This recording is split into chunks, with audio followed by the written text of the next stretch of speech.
अस्सलाम वालेकुम लो जी यारो बेलियो मित्रों ते सज्जनों तुसी देख रहे हो एसएमएद पंजाबी तुहाडे सारे दा लाइक करन ते चैनल नूं सबसक्राइब करन दा बहुत शुक्रिया और है तुसी सबसक्राइब नहीं कीता ते सबसक्राइब जरा ठोक के रखो। लो जी माई तंदूर वाली माई जरनैली टिक्कियां वाली माई कतरी कबाबां वाली ते माई लाहौर दा पानी कड्ढण वाली। हाँ वो अज एक होर नवां नाम उन्हें शामिल कर लिया है कि माई गुड़िया रानी। होए होए होए आ की हो गया, आ की गजब हो गया। इत्थे 56 साल दी बुढ़ी घोड़ी कहन डई आ कि मैनू भी गुड़िया कहा जाता घर च। बाबा जी कहते गलत फहमी हुई तेनों। मैं कहा बाबा जी की? बाबा जी कहते उन्हें गुड़िया नहीं कहा, उन्हें कहा मैनू घर च बुढ़िया कहा जाता। अब बुढ़िया बुढ़िया गुड़िया नहीं। मैं नहीं बाबा जी क्या बात ने यार। हाँ वो अज आई आके जनाब उत्थे कैंप च गई है सैलाब की दुकान से। बच्चे उन्हें 4 इकट्ठे किए, पहले बच्चों ने नवा धुआ के तैयार करा के उत्थे बिठाया गया। हाँ कि माई आ रही है। वो माई आई जनाब आके उन्हें उत्थे फल फ्रूट तकसीम किए, थोड़िया जी खरमस्तियाँ भी की उन्हें माई ने बच्चों के नाल। हाँ आ देखो उधर की करती है बल्ले तेरे अजीबो गरीब हरकतां माई दियाँ। हाँ वो कर करा के तो जी ना अपना चॉकलेटा भी तकसीम की। और इतनी यकीन करो मैंने लगता कि आ कोई वाकई कोई जहनी मरीज़ आ, बहुत वड्डी जहनी मरीज़ आ कोई जी ना। वो बैठी अपने आप भाई बच्ची ने अगर नाम पूछया कि वह की नाम तेरा, उन्हें दसिया भी मेरा नाम फातिमा गुड़िया। हाँ इदा का नाम दसिया तो उन्होंने एकदम झटका लग्या माई नूं ना, पुराना पागल है ना जहनी मरीज़ आ। हाँ कुछ झटका लग्या उन्हें बचपन की कोई याद आई। वो कह लगी कि मैनू भी घर च बुढ़िया कहा जाता। वो बई बाबा जी कहते यार फिर तू गलत कही जाना, वो बुढ़िया बुढ़िया मैं कहनी बाबा जी मैं सुना देना यार तुहानू। हाँ तुसी की रट लाइए कहनी बुढ़िया कहा जाता। बाबा जी कहते है बुढ़िया तो बुढ़िया ही कहना बुढ़िया नू। मैं यार सुन लो यार तुसी। फातिमा गुड़िया फातिमा आपको एक बात बताओ, मेरा नाम क्या है आपको पता है? क्या नाम है? और आपको पता है कि मेरे घर में मुझे सारे क्या कह के बुलाते हैं? गुड़िया। तो मैं भी गुड़िया हूँ। लो आ देखो मैं क्या देखो बाबा जी हुण तुहानू तसल्ली हो गई है।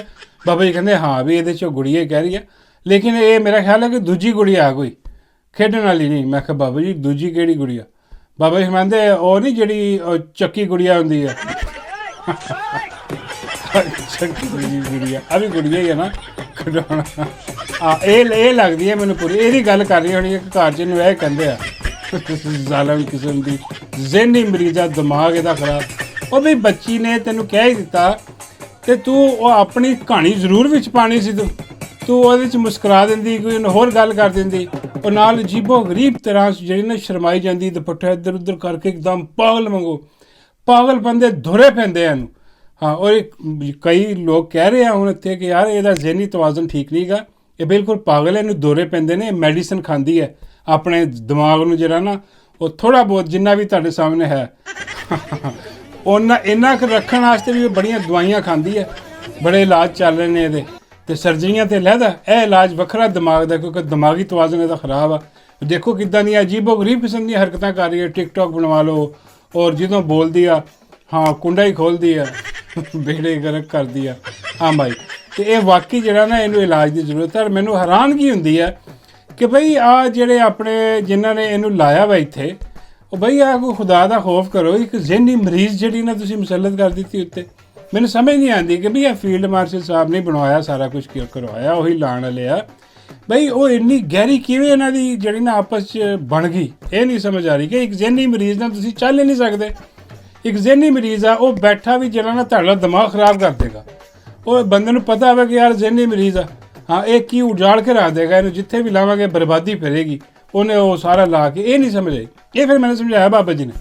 बाबा जी कहते यार तेनों पता वो पागल खाना होंदा एक। मैं कहा जी पागल खाना बिल्कुल मैंने पता। बाबा जी कहते उत्थे पागल होंदे? मैं कहा हाँ जी बिल्कुल पागल होंदे। बाबा जी कहते कि उत्थे जिहड़े पागल होंदे वो की करदे होंदे? मैं यार बाबा जी अजीबो गरीब हरकतां करदे होंदे जिद्दां माई करदी पई है। हाँ बिल्कुल इदां दी हरकतां ही करदे होंदे आ। बाबा जी कहते किहदे नाल कर रहे होंदे? मैं कहा बाबा जी एक दूजे नाल। हाँ उन्हां दी बड़ी बनदी है ना वो एक भी पागल दूजी भी पागल, वो पागल पागल दोवें जने जिन्हां नूं आरे लगे रहिंदे। बाबा जी कहते बस यही गेम हुई है। ਹਾਂ ਇੱਕ ਜ਼ਹਿਨੀ ਮਰੀਜ਼, ਆ ਵੀ ਜ਼ਹਿਨੀ ਮਰੀਜ਼ਾਂ ਦੀ ਬਣਦੀ ਆ। ਬਾਬਾ ਜੀ ਕਹਿੰਦੇ ਉਹ ਪਾਗਲਖਾਨੇ ਵਾਲਾ ਹਿਸਾਬ ਆ। ਇਹਨਾਂ ਦੋਵਾਂ ਨੇ ਰਲ ਕੇ ਪੂਰਾ ਮੁਲਕ ਹੀ ਪਾਗਲਖਾਨਾ ਬਣਾ ਦਿੱਤਾ। ਸਾਡਾ ਬੇੜਾ ਗਰਕ ਕਰ ਦਿੱਤਾ ਇਹਨਾਂ ਦੋਵਾਂ ਮਰੀਜ਼ਾਂ ਨੇ ਰਲ ਕੇ। ਆਹ ਗੇਮ ਹੋਈ ਉਹ ਮੈਨੂੰ ਹੁਣ ਸਮਝ ਆਈ। ਮੈਂ ਕਿਹਾ ਓਹੋ ਫੇਰ ਠੀਕ ਆ, ਫੇਰ ਜਾਇਜ਼ ਆ। ਬਾਬਾ ਜੀ ਕਹਿੰਦੇ ਤੀਸਰਾ ਪਾਗਲ ਵੀ ਹੈ ਇੱਕ। ਮੈਂ ਕਿਹਾ ਬਾਬਾ ਜੀ ਹੋ ਗਏ। ਬਾਬਾ ਜੀ ਕਹਿੰਦੇ ਉਹ ਬਕਾਰੀ ਜਿਹੜਾ ਅੱਜ ਕੱਲ੍ਹ ਇੱਧਰ ਉੱਧਰ ਫਿਰ ਰਿਹਾ, ਸਾਰੇ ਹੀ ਪਾਗਲ ਜ਼ਹਿਨੀ ਮਰੀਜ਼ ਨੇ ਸਾਰੇ। ਦੇਖੋ ਇੱਕ ਜ਼ਹਿਨੀ ਮਰੀਜ਼ ਆਇਆ, ਉਹਨੇ ਸਾਰੇ ਜ਼ਹਿਨੀ ਮਰੀਜ਼ ਆਪਣੇ ਆਲੇ ਦੁਆਲੇ ਇਕੱਠੇ ਕਰ ਲਏ। ਹਾਂ ਸਭ ਜ਼ਹਿਨੀ ਮਰੀਜ਼ਾਂ ਦੀ ਹਕੂਮਤ ਆ, ਜ਼ਹਿਨੀ ਮਰੀਜ਼ਾਂ ਦਾ ਇਕਤਦਾਰ ਆ ਜ਼ਹਿਨੀ ਮਰੀਜ਼ਾਂ ਦਾ ਸਾਰਾ ਹੋਲਡ ਆ ਇੱਥੇ। ਬੰਦੂਕ ਵਾਲੇ ਵੀ ਜ਼ਹਿਨੀ ਮਰੀਜ਼। ਬਾਬਾ ਜੀ ਕਹਿੰਦੇ ਅਸੀਂ ਜਿਹੜੇ ਆ ਨਾ ਉਹ ਇੱਦਾਂ ਲੱਗਦਾ ਕਿ ਬਈ ਇਹ ਠੀਕ ਨੇ, ਅਸੀਂ ਪਾਗਲ ਹਾਂ। ਔਰ ਬਾਬਾ ਜੀ ਕਹਿੰਦੇ ਆ ਉਹ ਵੀ ਇਹੀ ਸਮਝਦੇ ਆ ਕਿ ਅਸੀਂ ਠੀਕ ਆ, ਆਵਾਮ ਹੀ ਪਾਗਲ ਆ। 5 ਕਰੋੜ ਕੀੜੇ ਮਕੌੜੇ ਪਾਗਲ ਆ। ਹਾਂ ਜਿਹੜੇ ਕਹਿੰਦੇ ਆ ਕਿ ਬਈ ਆ ਜ਼ੁਲਮ ਜਬਰ ਜਿਹੜਾ ਨਾ ਉਹ ਅਸੀਂ ਕਬੂਲ ਨਹੀਂ ਕਰਦੇ, ਔਰ ਸਾਡੇ ਲੀਡਰ ਨੂੰ ਜਿਹਨੂੰ ਅਸੀਂ ਵੋਟ ਪਾਇਆ ਹਾਂ ਉਹਨੂੰ ਤੁਸੀਂ ਕੈਦ ਕੀਤਾ, ਅਸੀਂ ਇਹ ਭੁੱਲਣ ਨਹੀਂ ਲੱਗੇ। ਉਹਨੂੰ ਰਿਹਾ ਕਰੋ, ਉਹਦੀ ਰਿਹਾਈ ਤੀਕਰ ਅਸੀਂ ਇhtਜਾਜ ਕਰਦੇ ਰਵਾਂਗੇ। ਬਾਬਾ ਜੀ ਕਹਿੰਦੇ ਉਹਨਾਂ ਨੂੰ ਲੱਗਦਾ ਇਹ ਪਾਗਲ ਨੇ, ਇਹਨਾਂ ਨੂੰ ਬੰਦੇ ਬਣਾਓ ਛਿੱਤਰ ਮਾਰ ਮਾਰ। ਬਾਬਾ ਜੀ ਕਹਿੰਦੇ ਉਹ ਤਾਂ ਸਾਨੂੰ ਛਿੱਤਰ ਮਾਰ ਰਹੇ ਆ ਕਿ ਉਹ ਸਾਨੂੰ ਪਾਗਲ ਸਮਝਦੇ, ਅਸਲ ਦੇ ਵਿੱਚ ਉਹ ਆਪ ਪਾਗਲ ਨੇ। ਆ ਜਿਹੜੀ ਮਾਈ ਨੇ ਹੁਣ ਹਰਕਤ ਕੀਤੀ ਆ ਆਹ ਲਈ ਯਕੀਨ ਕਰੋ ਆ ਰੁਸਵਾਈ ਆ ਪੂਰੀ ਦੁਨੀਆ ਦੇ ਵਿੱਚ। ਦੁਨੀਆ ਜਹਾਨ ਦੀ ਲੋਕੀ ਮਜ਼ਾਕ ਉਡਾ ਰਿਹਾ ਕਿ ਬਈ ਆ ਕਿਸ ਕਿਸਮ ਦੀ ਪਾਗਲ ਇਹਨਾਂ ਨੇ ਰੱਖੀ ਹੋਈ ਇੱਥੇ। ਔਰ ਉਹ ਪਾਗਲ ਸਿਰ ਚੜ੍ਹ ਕੇ ਜਿਹੜਾ ਨਾ ਉਹ ਬੋਲੀ। ਔਰ ਕਿਹਾ ਜਾਂਦਾ ਹੈ ਕਿ ਮਾਈ ਨੂੰ ਜਦੋਂ ਧੁਰਾ ਪੈਂਦਾ ਨਾ ਪਾਗਲਪਨ ਦਾ ਇਹ ਵਹਿਸ਼ੀ ਹੋ ਜਾਂਦੀ ਹੈ। ਬਾਬਾ ਜੀ ਕਹਿੰਦੇ ਓਏ ਹੋਏ ਮੈਂ ਬਾਬਾ ਜੀ ਯਾਰ ਹਾਂ ਬੰਦਾ ਵੀ ਮਾਰ ਸਕਦੀ ਹੈ। ਬਾਬਾ ਜੀ ਕਹਿੰਦੇ ਫਿਰ ਰਹਿਣ ਦੇ। ਮੈਂ ਕਿਹਾ ਇਸ ਕਿਸਮ ਦੀ ਪਾਗਲ ਔਰਤ ਆ ਹਾਂ ਇਹਦੀਆਂ 2-4 ਦਵਾਈਆਂ ਕਿਤੇ ਮਿਸ ਹੋ ਜਾਣ ਨਾ ਹਾਂ ਬੇੜਾ ਗਰਕ ਹੋ ਜਾਏ। ਬਾਬਾ ਜੀ ਕਹਿੰਦੇ ਫਿਰ ਤਾਂ ਉਹ ਚੱਕੀ ਵਾਲੀ ਪ੍ਰੋਗਰਾਮ ਹੈ ਕੰਮ। ਬਾਬਾ ਜੀ ਚੱਕੀ ਕੀ ਚੱਕੀ ਵਾਲਾ ਦੁੰਬਾ। ਬਾਬਾ ਜੀ ਕਹਿੰਦੇ ਨਹੀਂ ਉਹ ਚੱਕੀ ਵਾਲੀ ਗੁੜੀਆ ਨਹੀਂ ਉਹ ਵੀ ਪਾਗਲਪਨ ਗੇਮ। ਮੈਂ ਕਿਹਾ ਉਹੀ ਸਿਸਟਮ ਆ ਸਾਰਾ। ਬਾਬਾ ਜੀ ਕਹਿੰਦੇ ਤੇ ਉਹ ਜਿਹਨੇ ਇਹਨੂੰ ਲਾਇਆ ਉਹ ਕਿਉਂ ਮਹਿਫੂਜ਼ ਹੈ ਜ਼ਿਕਰ। ਮੈਂ ਕਿਹਾ ਬਾਬਾ ਜੀ ਆਪ ਹੀ ਤਾਂ ਤੁਸੀਂ ਦੱਸਿਆ ਉਹ ਵੀ ਇਹਦੇ ਲਗਾ। ਪਾਗਲ ਨੂੰ ਕੁਝ ਨਹੀਂ ਕਹਿੰਦਾ। ਹਾਂ ਪਾਗਲ ਨੂੰ ਗੁੱਸਾ ਜਿਹੜੇ ਨੋਰਮਲ ਬੰਦੇ ਹੁੰਦੇ ਨਾ ਉਹਨਾਂ 'ਤੇ ਗੁੱਸਾ ਆਉਂਦਾ ਪਾਗਲ ਨੂੰ, ਕਿਉਂਕਿ ਨੋਰਮਲ ਬੰਦਾ ਦੇਖਦਾ ਉਹ ਕਹਿੰਦਾ ਇਹ ਤੇਰਾ ਦਿਮਾਗ ਖਰਾਬ ਹੈ ਤੂੰ ਕੀ ਕਰੀ ਜਾ ਰਹੀ ਹੈ ਇੱਥੇ ਬੈਠੀ ਅਜੀਬ ਬੇਗੈਰਤੀ ਹੈ। ਉਹਨੂੰ ਗੁੱਸਾ ਆਉਂਦਾ ਫਿਰ ਇਹ ਮੈਨੂੰ ਕਿਉਂ ਕਹਿ ਰਿਹਾ ਮੈਂ ਤਾਂ ਚੰਗੀ ਭਲੀ ਹਾਂ। ਉਹ ਫਿਰ ਜਿਹੜਾ ਨਾ ਉਹ ਦੰਦਨਾ ਬਾਬਾ ਜੀ ਕਹਿੰਦੇ ਦੰਦਨਾ ਦੀ ਤਰ੍ਹਾਂ ਤਸ਼ਰੀਹ ਕਰ। ਮੈਂ ਕਿਹਾ ਬਾਬਾ ਜੀ ਕੁਟਾਪਾ ਹਾਂ। ਬਾਬਾ ਜੀ ਕਹਿੰਦੇ ਅੱਛਾ। ਮੈਂ ਕਿਹਾ ਸ਼ਾਇਦ ਪਿਆਰ ਮੁਹੱਬਤ। ਮੈਂ ਕਿਹਾ ਨਹੀਂ ਪਿਆਰ ਮੁਹੱਬਤ ਦਾ ਕੰਮ ਉਹ ਆਪਸ 'ਚ ਕਰਦੇ ਨੇ ਜ਼ਹਿਨੀ ਮਰੀਜ਼ ਇੱਧਰ ਉੱਧਰ ਨਹੀਂ। ਉਹ ਮੈਂ ਕਿਹਾ ਬਾਬਾ ਜੀ ਯਾਰ ਇਹ ਨਹੀਂ ਸਮਝ ਆਉਂਦੀ ਕਿ ਇਹਦੀ ਕਾਮਯਾਬੀ ਦਾ ਰਾਜ਼ ਕੀ ਹੈ। ਫਿਰ ਇਹ ਜ਼ਹਿਨੀ ਮਫਲੂਜ ਔਰ ਜ਼ਹਿਨੀ ਬਿਮਾਰ ਜਿਹੜੀ ਵਹਿਸ਼ੀ ਔਰਤ ਆ ਇਹਦੀ ਕਾਮਯਾਬੀ ਦਾ ਰਾਜ਼ ਜਿਹੜਾ ਉਹ ਕਿੱਦਾਂ ਪਹੁੰਚ ਗਈ ਇੱਥੇ ਤੱਕ। ਬਾਬਾ ਜੀ ਫਰਮਾਉਂਦੇ ਲੈ ਕਿੱਦਾਂ ਕੀ ਪਹੁੰਚ ਗਈ। ਉਹ ਵਿਚਾਰਾ ਟੁਰ ਗਿਆ ਸਾਡਾ ਉਹ ਜਸਵਿੰਦਰ ਭੱਲਾ ਜਿਹੜਾ ਹਾਂ ਉਹ ਕਹਿ ਗਿਆ ਉਹ ਸੱਚ ਕਹਿ ਗਿਆ ਸੀ ਵੀ ਕਿ ਇਹਦੇ ਬਾਰੇ ਕਹਿ ਕੇ ਗਿਆ ਸੀ। ਮੈਂ ਕਿਹਾ ਬਾਬਾ ਜੀ ਕੀ। ਬਾਬਾ ਜੀ ਕਹਿੰਦੇ ਆ ਸੁਣ ਨਾਲੇ ਮੇਰੇ ਬਾਪੂ ਜੀ ਕਹਿ ਗਏ ਕਿ ਸਾਧ ਦੀ ਚੇਲੀ ਤੇ ਫੌਜੀ ਦੀ ਸਹੇਲੀ ਸਾਰੀ ਉਮਰ ਖਤਾ ਨਹੀਂ ਖਾਂਦੀ। ਇੱਥੇ ਰੱਖ ਮਲੰਗੇ ਫੌਜੀ ਦੀ ਸਹੇਲੀ। ਹਾਂ ਬਾਬਾ ਜੀ ਕਹਿੰਦੇ ਆਹੀ ਰਾਜ ਆ ਬਸ ਜਿਹੜਾ ਹਿਸਾਬ ਕਿਤਾਬ ਹੋਈ ਜਾ ਰਿਹਾ। ਔਰ ਉਹਦੇ ਬਾਅਦ ਜਨਾਬ ਜਿੱਦਾਂ ਹੀ ਉਹਨੇ ਸੁਣਿਆ ਵਾ ਇੱਕ ਹੋਰ ਬੰਦੇ ਨੇ ਮਰੂਫ ਸ਼ਖਸੀਅਤ ਬਹੁਤ ਬੜੀ ਸ਼ਖਸੀਅਤ ਆ ਹਾਂ ਮੌਸੀਕੀ ਦਾ ਬਹੁਤ ਬੜਾ ਨਾਮ ਜਨਾਬ। ਮੈਂ ਰਾਹਤ ਫਤਿਹ ਅਲੀ ਦੀ ਗੱਲ ਨਹੀਂ ਕਰ ਰਿਹਾ, ਮੈਂ ਚਾਹਤ ਫਤਿਹ ਅਲੀ ਖਾਨ ਦੀ ਗੱਲ ਕਰ ਰਿਹਾ ਹਾਂ। ਉਹ ਜਿੱਦਾਂ ਹੀ ਉਹਨੇ ਸੁਣਿਆ ਹਾਂ ਕਿ ਵੀ ਮਾਈ ਨੇ ਆਪਣੇ ਆਪ ਨੂੰ ਗੁੜੀਆ ਕਹਿਤਾ ਉਹ ਪਾਗਲ ਹੋਇਆ ਰੇਗਿਸਤਾਨਾਂ 'ਚ ਨਿਕਲ ਗਿਆ ਤੇ ਉਹ ਪਤਾ ਨਹੀਂ ਕੀ ਗਾਈ ਜਾ ਰਿਹਾ।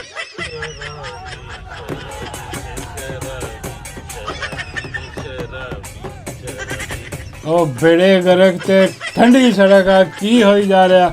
फिर मैंने अल्ताफ भाई याद आ गए कि भाई ये मुल्क में क्या हरामीपन हो रहा है, ये इस मुल्क में ये क्या हरामीपन हो रहा है। हाँ अजीब गरीब किस्म दी चीज़ां जिहड़ियां ना वो नज़र आ रही जनाब इत्थे। और एक मैं देखा एक तो सैलाब आया देखो बंदे रुड़ गए बेचारे माल डंगर रुड़ गए। ਉਹਦੇ ਬਾਅਦ ਜਿਹੜਾ ਉਹਨਾਂ ਨੂੰ ਬਿਰਿਆਨੀ ਦੀ ਕੋਈ ਗੱਲ ਹੋ ਰਹੀ ਹੈ ਕਿ ਬਿਰਿਆਨੀਆਂ ਸ਼ਰਾਨੀਆਂ ਦਿੱਤੀਆਂ ਜਾ ਰਹੀਆਂ ਸਾਰੀਆਂ। ਬਲਕਿ ਉਹਨਾਂ ਦਾ ਇੱਕ ਵਜ਼ੀਰ ਆ ਪੰਜਾਬ ਹੁਕੂਮਤ ਦਾ ਉਹਨੇ ਵੀ ਬੜੀ ਉਹਦੀ ਵੀਡੀਓ ਚੱਲ ਰਹੀ ਹੈ ਕਿ ਬਈ ਉਹ ਬਿਰਿਆਨੀ 'ਚ ਬੋਟੀ ਹੈ ਕਰੀ ਹੈ। ਅਜੀਬੋ ਗਰੀਬ ਉਹ ਪੁੱਛਣ ਡਿਆ ਉਹਨਾਂ ਨੂੰ ਖਿਲਾ ਕੇ ਕਿ ਵੀ ਬੋਟੀ ਲੱਭੀ ਕਿ ਨਹੀਂ ਲੱਭੀ। ਯਾਰ ਅਜੀਬੋ ਗਰੀਬ ਕਿਸਮ ਦੇ ਲੋਕ ਆ। ਔਰ ਬਿਰਿਆਨੀ ਜਿਹੜੀ ਰੀਅਲ ਜਿਹੜੀ ਲੋਕਾਂ ਨੂੰ ਦਿੱਤੀ ਜਾ ਰਹੀ ਹੈ ਨਾ ਵਿਚਾਰਿਆਂ ਨੂੰ, ਉਹਨਾਂ ਦਾ ਹਾਲ ਸੁਣ ਲਓ। ਉਹ ਤੁਹਾਨੂੰ ਅੱਖਾਂ ਦੇਖਿਆ ਹਾਲ ਦੱਸ ਰਿਹਾ ਕਿ ਇਹ ਮਾਈ ਕਿਹੜੀ ਬਿਰਿਆਨੀ ਉਹਨਾਂ ਨੂੰ ਦੇ ਰਹੀ ਆ, ਉਹ ਖਾਣ ਦੇ ਕਾਬਿਲ ਹੈ ਵੀ ਕਿ ਨਹੀਂ। ਦੇਖੋ ਜ਼ਰਾ ਕੀ ਕਹਿ ਰਿਹਾ। खाने का नानी मरियम निवाज ने खाना भेजा है जेडे कुत्ते भी नहीं खाते। जरा चेक करो स्मेल आनी भाई जरा खा के देखो ना, चेक करो जरा। तुसी दसा मैं झूठ तो नहीं मार रही स्मेल आनी बच्चे तू चेक कर क्यों रहा जरा देख भाई ऐसी ऐसे जरा चेक करो भाई जरा चेक करो, चेक तो करो। अपनी नानी ने भेजा, तुम्हारी नानी है ना मरियम निवाज? नहीं कोई नहीं अच्छा उसने भेजा है भैया जिला बहावलनगर तहसील चिश्तियां। ਆਹ ਦੇਖੋ ਯਾਰ, ਹੁਣ ਆਹ ਕੋਈ ਤੁਕ ਬਣਦੀ ਆ। ਇਹੋ ਜਿਹਾ ਖਾਣਾ ਮਤਲਬ ਬੰਦੇ ਨਹੀਂ ਖਾ ਸਕਦੇ ਯਾਰ, ਮਤਲਬ ਡੰਗਰ ਨਹੀਂ ਖਾ ਸਕਦੇ। ਉਹ ਬੰਦਿਆਂ ਨੂੰ ਤੁਸੀਂ ਦੇਣ ਲਿਆ ਇਹੋ ਜਿਹਾ ਖਾਣਾ। ਤੇ ਤਸ਼ਹੀਰ ਮਾਈ ਇੰਜ ਕਰ ਰਹੀ ਹੈ ਜਿਵੇਂ ਪਤਾ ਨਹੀਂ ਕੀ ਕੀ ਇਹਨੇ ਖਾਤਾ ਜੀ। ਪੱਕਾ ਪਕਾਇਆ ਖਾਣਾ ਭਜਵਾਓ ਜੀ ਉੱਥੇ। ਆਹ ਪੱਕਾ ਪਕਾਇਆ ਖਾਣਾ ਭਜਵਾਇਆ ਉਹਨਾਂ ਨੇ, ਉਹ ਖਾ ਵੀ ਨਹੀਂ ਸਕਦੇ। ਇੰਨਾ ਮਤਲਬ ਕੋ ਲੋ ਕੁਆਲਿਟੀ ਦਾ ਉਹਦੇ ਕੋਲ ਸਮੈਲ ਆ ਰਹੀ ਹੈ ਖਾਣੇ ਤੋਂ। ਉਹ ਕਿੱਦਾਂ ਖਾਣ? ਹਾਂਜੀ, ਕੌਮ ਮੁਲਕ ਦਾ ਪੈਸਾ ਬਰਬਾਦੀ ਪੱਟੀ ਹੈ। ਤੇ ਪਤਾ ਨਹੀਂ ਕਿੰਨੇ ਕਿੰਨੇ ਜਿਹੜੇ ਨੇ ਨਾ ਆ ਠੇਕੇਦਾਰ, ਉਹ ਯਕੀਨ ਕਰੋ ਆ ਸਲਾਬ ਦੇ ਦਿਨਾਂ ਦੇ ਵਿੱਚ ਹੀ ਉਹ ਅਰਬਾਂਪਤੀ ਬਣ ਗਏ ਹੋਣੇ ਆ ਠੇਕੇ ਠੁਕੇ ਜਿਹੜੇ ਦੇ ਕੇ ਹਿਸਾਬ ਤਾਂ। ਔਰ ਇਹਨਾਂ ਨੂੰ ਪਤਾ ਨਹੀਂ ਕਿੰਨੇ ਕਿੱਕ ਬੈਕਸ ਗਏ ਹੋਣੇ ਆ ਪਿੱਛੇ। ਐਸੀ ਬਗੈਰਤੀ, ਐਸੀ ਬੇਸ਼ਰਮੀ ਆ। ਔਰ ਇਹਨੇ ਕੋਈ ਡਰਾਮੇ ਕਰਵਾ ਲਓ ਤੁਸੀਂ ਮਾਈ ਕੋ ਬਿਠਾ ਕੇ, ਹੈਂ ਬੱਚਿਆਂ ਦੇ ਅੱਗੇ ਲਾਲ ਕੇ ਬੱਚੀ ਬਣ ਜਾਏਗੀ ਹੈ। ਲੇਕਿਨ ਇੱਦਾਂ ਦੇ ਜਿਹੜੇ ਕੰਮ ਆਣਾ ਕਰਨ ਵਾਲੇ ਹਾਂ ਉਹ ਨਹੀਂ ਕਰਨੇ ਇਹਨੇ। ਕभी ਦੇਖੇ ਤਾਂ ਸਹੀ ਬਾਬਾ ਜੀ ਕਹਿੰਦੇ ਕੀ ਦੇਖੋ, ਜਿੰਨੀ ਕੁ ਉਹਦੀ ਅਕਲ ਆ ਉਹ ਇੰਨੀ ਕੀ ਆ ਜਿੰਨਾ ਕੁਛ ਕਰ ਰਹੀ, ਇਸ ਤੋਂ ਜ਼ਿਆਦਾ ਹੈ ਨਹੀਂ। ਕਿ ਉਤੋਂ ਜਿਹੜੀ ਪੋਲੇ ਜੇ ਮੂੰਹ ਵਾਲੀ ਆ ਉਹ ਦੇਖੋ ਕੀ ਕਹਿ ਰਹੀ ਆ। ਉਹ ਕਹਿ ਰਹੀ ਆ ਕਿ ਵੀ ਮਾਈ ਨੇ 10 ਲੱਖ ਸ਼ਹਿਰੀਆਂ ਦੀਆਂ ਜਾਨਾਂ ਬਚਾਈਆਂ। ਓਏ ਹੋਏ ਬੱਲੇ ਉਹ ਤੇਰੇ 10 ਲੱਖ ਰੁੜ ਚੱਲੇ ਸਨ। ਹਾਂ ਮਾਈ ਨੇ ਹੱਥ ਫੜ ਕੱਢੇ ਆ ਲਾਸਟ ਗਿਣਤੀਆਂ ਕਰਦੀ ਹੈ। ਕੌਣ ਡੱਡੂ ਗਿਣਤੀ ਕਰਦਾ ਰਿਹਾ ਵਾ? ਜੀ ਪਾਗਲਪਨ ਆ ਯਾਰ, ਇਹਨਾਂ ਦਾ ਦਿਮਾਗ ਖਰਾਬ ਹੈ। ਆ ਕੇ ਗਏ ਉਦੋਂ ਇਹ ਵੀ ਇੱਥੇ ਵੀ ਬਸ ਨਹੀਂ। ਉਹ ਕਹਿੰਦੀ ਆ 7 ਲੱਖ ਜਿਹੜੇ ਮਵੇਸ਼ੀਆਂ ਨੂੰ ਵੀ ਜਿਹੜਾ ਨਾ ਉਹ ਕੱਢਿਆ ਬਚਾਇਆ ਮਾਈ ਨੇ। ਹੋ 7 ਲੱਖ ਮਵੇਸ਼ੀ। ਬਾਬਾ ਜੀ ਕਹਿੰਦੇ ਆਹ ਗੱਲ ਇਹਦੀ ਸੱਚੀ ਆ। ਇਨਸਾਨਾਂ ਬਾਰੇ ਮੈਂ ਕੁਝ ਨਹੀਂ ਕਹਿ ਸਕਦਾ ਕਿ ਵੀ ਇਹ 10 ਲੱਖ ਸਨ ਕਿ 10,000 ਸਨ ਕਿ ਖਾਲੀ 10 ਹੀ ਮਾਈ ਨੇ ਕੱਢੇ ਨੇ। ਹਾਂ ਵੈਸੇ ਕੱਢ ਤੇ ਮਾਈ 10 ਲੱਖ ਵੀ ਸਕਦੀ ਹੈ, ਐਡੀ ਕੋਈ ਗੱਲ ਨਹੀਂ। ਹਾਂ ਮਾਈ ਦੇ ਪਹੁੰਚ ਬੜੀ ਦੂਰ ਤੱਕ। ਮੈਂ ਕਹਿੰਦੀ ਉਹ ਤੇ ਗੱਲ ਠੀਕ ਹੈ, ਡੰਗਰਾਂ ਵਾਲੀ ਗੱਲ ਤੇ ਆਓ। ਬਾਬਾ ਜੀ ਕਹਿੰਦੇ ਹਾਂ ਉਹ ਮਵੇਸ਼ੀ ਡੰਗਰਾਂ ਨੂੰ ਕਹਿੰਦੇ ਨਾ। ਬਾਬਾ ਜੀ ਕਹਿੰਦੇ ਉਹ ਜਿਹੜੇ 7 ਲੱਖ ਡੰਗਰ ਕੱਢੇ ਆ ਨਾ ਵਿੱਚੋਂ ਮਾਈ ਨੇ ਬਚਾਏ ਆ, ਉਹਨਾਂ ਚੋਂ ਇੱਕ ਡੰਗਰ ਆ ਵੀ ਹੈ ਜਿਹੜੀ ਦੱਸ ਰਹੀ ਹੈ। ਆਂਖੋਂ ਦੇਖਾ ਹਾਲ ਇਹ ਵੀ ਡੁੱਬੀ ਸੀ, ਇਹਨੂੰ ਵੀ ਕੱਢਿਆ ਬਾਹਰ। ਕਿੱਥੇ ਲਿਆ ਕੇ ਕਿਹਨੂੰ ਕੱਢਿਆ? ਇਹ ਕੁਛ ਬਾਬੇ ਨੂੰ ਕੱਢਿਆ। ਰੋਜ਼ ਬਾਬੇ ਨੂੰ ਕੱਪ ਵੜ ਦਿੰਦੇ ਸਲਾਬ ਦੇ ਵਿੱਚ, ਉਹੀ ਬਾਬਾ ਕੱਢ ਲੈਂਦਾ ਬਸ। ਤੇ ਬਾਬਾ ਨੂੰ ਲੱਗਦਾ ਕਿਰਾਏ ਤੇ ਲਿਆ ਹੋਇਆ। ਬਾਬਾ ਜੀ ਕਹਿੰਦੇ ਇਹਦੇ ਨਾਲੋਂ ਚੰਗਾ ਸੀ ਯਾਰ ਮੈਨੂੰ ਰੱਖ ਲੈਂਦੇ, ਕੋਈ ਮੈਨੂੰ ਹੀ ਲੈ ਲੈਂਦੇ। ਮੈਂ ਕਿਹਾ ਬਾਬਾ ਜੀ ਤੁਸੀਂ ਕਿਰਾਇਆ ਕਿੰਨਾ ਲੈਣਾ ਸੀ? ਉਹਨੇ ਬਾਬਾ ਜੀ ਕਹਿੰਦੇ ਕਿਰਾਇਆ ਨਹੀਂ ਸੀ ਲੈਣਾ। ਮੈਂ ਬਾਬਾ ਜੀ ਫੇਰ? ਬਾਬਾ ਜੀ ਕਹਿੰਦੇ ਬਸ ਡੱਡੂ ਦੀ ਇੱਕ ਪੱਪੀ ਇੱਧਰ ਤੇ इस मुल्क में ये क्या हरामीपन हो रहा है। ਜਿੰਨੀ ਵਾਰੀ ਮਰਜ਼ੀ ਛੱਡਦੇ ਮੈਨੂੰ। ਬਾਬਾ ਜੀ ਕਹਿੰਦੇ ਨਾ ਉਫ ਨਹੀਂ ਸੀ ਕਰਨੀ, ਚਾਹੇ ਜਾ ਕੇ ਉਹਦੇ ਬਾਅਦ ਸਮੁੰਦਰ ਹੀ ਛੱਡ ਦਿੰਦੇ ਮੈਨੂੰ, ਕੋਈ ਨਹੀਂ ਮਸਲਾ ਸੀ ਮੇਰੇ ਵਾਸਤੇ। ਹਾਂ ਮੈਂ ਕਹਿੰਦੀ ਬਾਬਾ ਜੀ ਤੁਹਾਡੀ ਗਿਆ ਬਹੁਤ ਵੱਡੀ ਖੁਆਇਸ਼ ਹੈ ਤੁਹਾਡੀ, ਇਸ ਕਰਕੇ ਉਹਨਾਂ ਨੂੰ ਇਹ ਬਾਬਾ ਹੀ ਠੀਕ ਲੱਭਾ। ਬਿਰਿਆਨੀ ਦਾ ਡੱਬਾ ਤੇ ਨਾਲ 5-10 ਹਜ਼ਾਰ ਦੇ ਦਿੱਤਾ ਉਹਨਾਂ ਬਾਬੇ ਨੂੰ। ਉਹਨਾਂ ਨੇ ਉਹ ਬਾਬਾ ਸੁੱਟ ਦਿੰਦੇ ਆ, ਉਹ ਕੱਢ ਲੈਂਦੇ। ਇੱਦਾਂ ਦਾ ਹਿਸਾਬ ਕਿਤਾਬ ਚੱਲ ਰਿਹਾ ਉੱਥੇ। ਉਹਨਾਂ ਦੇ ਬਾਅਦ ਜਨਾਬ ਜਿਹੜੀ ਵੱਡੀ ਖਬਰ ਉਹ ਅਜੀਬੋ ਗਰੀਬ ਕਿਸਮ ਦੀ ਆ ਰਹੀ ਹੈ। ਉਹ ਜਿਹੜਾ ਨੀਫਾ ਪਾਊਡਰੀਆ, ਨੀਫਾ ਲਾਂਤੀ ਲੀਫਾ ਕੰਜਰ ਜਿਹੜਾ ਬਖਿਆ ਹਾਂ ਅਭੀ ਫਾਰਮ ਸਾਰੀ ਫਾਰਮ ਸਿੰਦਾਲੀਆ ਰਹੇ, ਉਹ ਜਨਾਬ ਉੱਠ ਪਿਆ ਖੜਾ ਹੋਇਆ। ਉਹਨੇ ਜਨਾਬ ਧਮਕੀਆਂ ਲਾਤੀਆਂ ਖਾਜਾ ਆਸਫ ਨੂੰ। ਹਾਂ ਖਾਇਆ ਤੁਹਾਨੂੰ ਪਤਾ ਕਿ ਅੱਜ ਕੱਲ੍ਹ ਖਾਜਾ ਜਿਹੜਾ ਨਾ ਉਹ ਹੌਟ ਵਾਟਰ ਦੇ ਵਿੱਚ ਆ। ਹਾਂ ਕਿਉਂਕਿ ਖਾਜੇ ਦਾ ਫਰੰਟਮੈਨ ਉਹਨੇ ਚੁੱਕਿਆ। ਉਹ ਜਿੱਦਾਂ ਅੰਦਰ ਬੋਲ ਰਿਹਾ ਇੱਦਾਂ ਦਾ ਖਾਜਾ ਬਾਹਰ ਆਪਣੀ ਹਕੂਮਤ ਦੇ ਖਿਲਾਫ ਬੋਲ ਰਿਹਾ। ਹਾਂ ਕਿਉਂਕਿ ਇਹਨੇ ਖਾਜੇ ਨੇ ਇੰਤਜ਼ਾਮਾਂ ਕੀਤੀਆਂ ਕਿ ਮੇਰਾ ਫਰੰਟਮੈਨ ਬਚਾਓ। ਹਾਂ ਉਹ ਕਹਿੰਦੇ ਇੱਥੇ ਜਿਨ੍ਹਾਂ ਨੇ ਫੜਿਆ ਉੱਥੋਂ ਤਾਂ ਅਸੀਂ ਨਹੀਂ ਬਚ ਸਕਦੇ, ਤੇਰਾ ਫਰੰਟਮੈਨ ਅਸੀਂ ਕਿੱਥੋਂ ਬਚਾਈਏ ਖਾਜੇ। ਹਾਂ ਤੇ ਉਹ ਜਨਾਬ ਉਹਨਾਂ ਨੇ ਫੜ ਲਿਆ। ਉਹ ਜਿੱਦਾਂ ਅੰਦਰੋਂ ਬੋਲਦਾ ਖਾਜਾ ਇੱਧਰੋਂ ਹਕੂਮਤ ਦੇ। ਤੁਹਾਨੂੰ ਪਤਾ ਕਿ ਆ ਪਾਣੀ ਹੋ ਗਿਆ ਇਹ ਉਹ ਬੜੇ ਬਿਆਨਾਤ ਹੋ ਰਹੇ ਸੀ ਪੰਜਾਬ ਹਕੂਮਤ ਹੈ ਨਾਹਲੀ ਇਹ ਉਹ ਸਾਰਾ ਕੁਝ। ਆ ਖਾਜਾ ਉਹ ਤਕਲੀਫ ਹੈ ਖਾਜੇ ਨੂੰ, ਖਾਜੇ ਦਾ ਫਰੰਟਮੈਨ ਅੰਦਰ ਫੜਿਆ ਹੋਇਆ। ਉਹ ਹੁਣ ਜਨਾਬ ਆ ਸੁਣਾ ਕੇ ਨਾ ਉਹ ਹੁਣ ਹਨੀਫਾ ਪਾਊਡਰੀਆ ਜਿਹੜਾ ਉਹ ਨਿਕਲਿਆ ਬਾਹਰ ਤੇ ਹਨੀਫੇ ਪਾਊਡਰੀਆ ਨੇ ਉਹ ਧਮਕੀ ਲਾਈ ਹੈ ਇਹਨੂੰ। ਓਏ ਹੋਏ ਮੈਂ ਕਹਿੰਦਾ ਬੜੀ ਜ਼ਾਲਮ ਕਿਸਮ ਦੀ ਧਮਕੀ ਲਾਈ ਹੈ ਖਾਜੇ ਨੂੰ। ਉਹਨੇ ਕਿਹਾ ਕਿ ਖਾਜਾ ਸਾਹਿਬ ਆ ਜਿਹੜੇ ਖਾਏ ਦਾ ਨਾਂ ਤੇ ਨਹੀਂ ਲਿਆ ਉਹਨੇ, ਲੇਕਿਨ ਉਹ ਕਹਿ ਉਹ ਨਹੀਂ ਰਿਹਾ ਸੀ ਕਿ ਵੀ ਆ ਜਿਹੜੇ ਅੱਜ ਕੱਲ੍ਹ ਤਨਕੀਦ ਕਰ ਰਹੇ ਨੇ ਆਪਣੀ ਹਕੂਮਤ ਤੇ ਇਹ ਉਹ ਸਾਰਾ ਕੁਝ। ਉਹ ਕਹਿੰਦਾ ਜਿੱਦਾਂ ਤੁਸੀਂ ਆਪਣੀਆਂ ਵੀਡੀਓ ਵਾਇਰਲ ਕਰਵਾ ਰਹੇ ਹੋ ਨਾ, ਹਾਂ, ਤੇ ਅਗਰ ਜਿਸ ਦਿਨ ਤੁਹਾਡੀਆਂ ਉਹ ਵਾਇਰਲ ਹੋ ਗਿਆ ਨਾ ਕੰਮ, ਓਏ ਹੋਏ ਹੋਏ, ਉਹ ਹੁਣ ਜਿਹੜਾ ਨਾ ਉਹਦੇ ਤੇ ਰੋਸ਼ਨੀ ਨਹੀਂ ਪਾਈ ਉਹਨੇ। ਲੇਕਿਨ ਆ ਸਾਰੀ ਕੌਮ ਨੂੰ ਪਤਾ, ਬਾਬਾ ਜੀ ਨੂੰ ਵੀ ਪਤਾ। ਮੈਂ ਕਿਹਾ ਬਾਬਾ ਜੀ ਕੀ? ਬਾਬਾ ਜੀ ਕਹਿੰਦੇ ਗੰਦੀਆਂ ਫਿਲਮਾਂ, ਇਹੀ ਇਹਨਾਂ ਦਾ ਧੰਦਾ, ਇਹੀ ਇਹਨਾਂ ਦਾ ਕਾਰੋਬਾਰ, ਮਾਈ ਵੀ ਗੰਦੀਆਂ ਫਿਲਮਾਂ ਜਿੰਨੀ ਵੀ ਰੀਸ। ਅੱਛਾ, ਤੇ ਇਹਦੀ ਖਾਜੀ ਦੀ ਇੱਕ ਗੰਦੀ ਫਿਲਮ ਹੋਣੀ ਹੈ। ਕੰਨੀ ਫਾਰ ਨੂੰ ਧਮਕੀ ਲਾ ਰਿਹਾ ਕਿ ਖਾਜੇ ਬੰਦਾ ਬਣ ਜਾ, ਤੇਰੀ ਗੰਦੀ ਫਿਲਮ ਲੀਕ ਹੋ ਜਾਣੀ ਆ, ਵਾਇਰਲ ਹੋ ਜਾਣੀ ਆ ਇੱਦਾਂ ਦੀ, ਫਿਰ ਤੂੰ ਦੇਖਦਾ ਰਹੇਗਾ। ਇਹ ਬੜੀ ਵੱਡੀ ਧਮਕੀ ਆ। ਡੈਫੀਨੇਟਲੀ ਭਾਈ ਹੋਣੀ ਹੈ ਉਹਨਾਂ ਕੋਲ, ਜਿਹਨੇ ਫਾਰਮ 47 ਤੇ ਜਦਵਾਇਆ ਉਹਨਾਂ ਨੂੰ, ਉਹਨਾਂ ਨੇ ਇਹਨੂੰ ਕਿਹਾ ਹੋਣਾ ਕਿ ਚੱਲ ਅੱਗੇ। ਬਾਬਾ ਜੀ ਕਹਿੰਦੇ ਨੇ ਕਿ ਯਾਰ ਇਹਨੇ ਅਗਰ ਅਸਤੀਫਾ ਨਾ ਦਿੱਤਾ ਤਾਂ ਫਿਰ ਕੀ ਹੋਏਗਾ? ਮੈਂ ਕਿਹਾ ਬਾਬਾ ਜੀ ਫਿਰ ਕੀ ਹੋਣਾ? ਗੰਦੀ ਫਿਲਮ ਰਿਲੀਜ਼ ਕਰ ਦੇਣਗੇ। ਆਹੋ, ਬਾਬਾ ਜੀ ਕਹਿੰਦੇ ਫਿਰ ਜਦੋਂ ਆ ਜਾਏ ਤਾਂ ਮੈਨੂੰ ਵੀ ਦਿਖਾਈ। ਮੈਂ ਕਿਹਾ ਬਾਬਾ ਜੀ ਤੁਸੀਂ ਕਿਆ ਦੇਖਣੀ? ਬਾਬਾ ਜੀ ਕਹਿੰਦੇ ਮੈਂ ਮੇਕ ਸ਼ੋਰ ਕਰਨਾ ਕਿ ਵੀ ਅੱਗੇ ਗੱਡੂ ਨਾ ਹੋਵੇ, ਬਾਕੀ ਹੋਰ ਜਿਹੜਾ ਮਰਜ਼ੀ ਹੋਵੇ ਮੇਰੇ ਲੱਕੀ ਸੁਣ।